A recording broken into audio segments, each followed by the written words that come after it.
بسم اللہ الرحمن الرحیم۔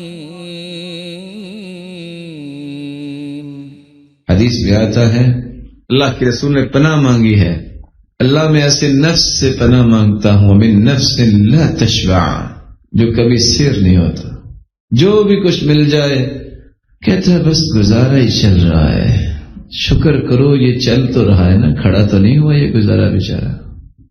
اب نہ جانے گزارے سے کیا مراد ہے؟ حدیث یہ کہہ رہی ہے جس بندے کے پاس تین چیزیں ہوں، پہلی چیز آمینن فی سربی، امن سے نماز پڑھتا ہے، روزہ بھی رکھتا ہے، کوئی اس کو مارتا نہیں ہے نماز پڑھنے پہ، سکون سے اپنی عبادت کرتا ہے، کوئی روک ٹوک نہیں ہے، ایک بات۔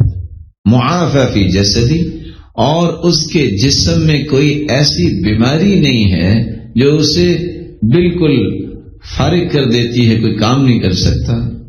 اور تیسری بات عندہ قوت یوم واللیلہ، ایک دن اور ایک رات کا کھانا اس کے پاس ہے، امن سے عبادت، جسم میں کوئی بہت بڑی بیماری نہیں، اور دن اور رات کا کھانا ہے۔ اللہ کے رسول صلی اللہ علیہ وسلم فرماتے ہیں فَكَأَنَّمَا حِيزَتْ لَهُ الدُّنْيَا بِحَذَافِيرِهَا، یہ ایسا مبارک انسان ہے کہ اللہ نے دنیا جہان کی نعمتیں اس کے دامن میں جمع کر دی ہیں۔ مجھے امید ہے کہ آپ سب کو اللہ تعالیٰ کروڑا برکتوں سے نوازے۔ آپ کے پاس تو ہوگا نا کوئی 2-4 دن کا کھانا گھر میں، کیا جی؟ اور یہاں میں ایک گزارش کروں، اس وقت دوڑ اس بات کی نہیں ہے کہ مجھے کھانا مل جائے، کھانے سے اللہ کسی کو محروم نہیں کرتے، اس وقت دوڑ سٹیٹس کی ہے۔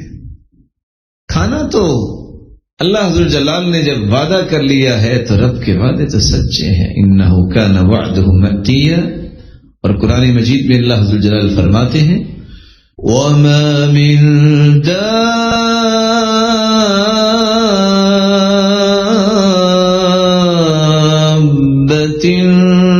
فی الارض الا علی اللہ رزقها وَيَعْلَمُ مُسْتَقَرَّهَا وَمُسْتَوْدَعَهَا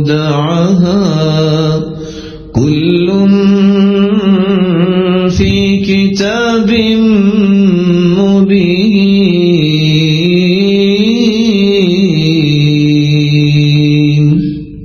جتنی بھی مخلوقات ہیں ان کی روزی کا ذمہ اللہ نے لیا۔ نصیبک یصیبک وَلَوْ كَانَ تَحْتَ الْجَبَلَيْنِ، جو تیری قسمت میں ہے تمہیں مل کے رہے گا، خواہ وہ 2 پہاڑوں کے نیچے۔ وَمَا لَا نَصِيبَكَ لَا يُصِيبَكَ، جو تیرے نصیب میں نہیں ہے وہ تمہیں کبھی بھی نہیں مل سکتا۔ وَلَوْ كَانَ تَحْتَ الْيَدَيْنِ، خواہ تیرے دونوں ہاتھوں میں کیوں نہ ہو۔ اس لیے اللہ حضور جلال پہ یہ تو ایمان ہونا چاہیے میرا رب مجھے بھوکا نہیں مرے۔ مجھے یہ بتائیے کہ اللہ حضور جلال نے جو قرآن میں قصہ بیان کیا ہے سیدنا زکریا علیہ السلام کا، جب وہ بھول گئے کہ میں نے مریم کو کھانا بھی دینا ہے، تو کیا خیال ہے؟ نعوذ باللہ من ذالک، اللہ بھی بھول گئے تھے، کفیل ہی بھولا تھا نا، اوف وہ میں نے تو مریم کو کچھ دیا ہی نہیں ہے۔ جب جا کے دروازہ کھولا تو کیا دیکھا؟ نہیں، لفظ وہ بولے جو قرآن نے کہے ہیں بے موسمی پھل تھا۔ اللہ تعالیٰ بتانا کیا چاہتے ہیں کہ تم تو موسمی چیزوں کی محرومی کی شکایت کرتے ہو، میں تو وہ دینے والا ہوں جہاں تمہارا تصور نہیں ہے۔